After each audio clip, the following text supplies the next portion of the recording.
টানা বৃষ্টি আর উত্তাল সাগর, একদিকে পরীক্ষার চাপ, অন্যদিকে প্রকৃতির তাণ্ডব। বাগেরহাটের সাধারণ মানুষের আজকের সকালটা মোটেও সহজ ছিল না।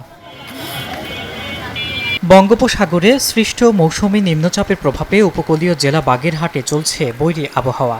রোববার থেকেই গড়ি গড়ি বৃষ্টি থাকলেও সোমবার ভোর থেকেই শুরু হয়েছে মুষলধারে বৃষ্টি।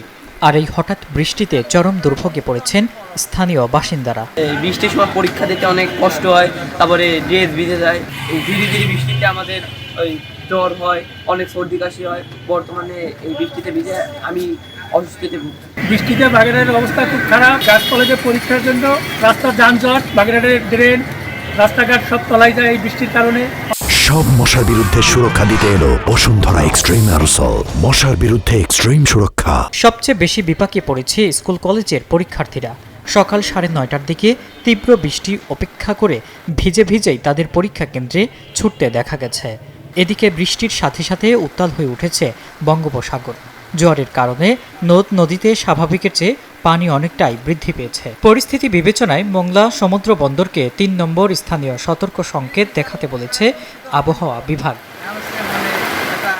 মোংলা আবহাওয়া পর্যবেক্ষণ কেন্দ্রের সূত্র মতে গত 24 ঘন্টায় মোংলায় 23 মিলিমিটার বৃষ্টিপাত রেকর্ড করা হয়েছে।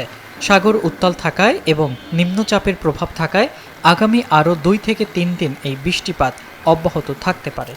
অবস্থায় দরিদ্র লোক মুখের ডালায় খাই, বর্ষার ভিতরে মনে করেন যাইতে পারি না, নামতে পারি না, ঘরে বসে বসে কী করবো? আমাদের দিকে তো যদি সহযোগিতা কেউ না করে তাহলে আমরা কোনভাবে চলবো?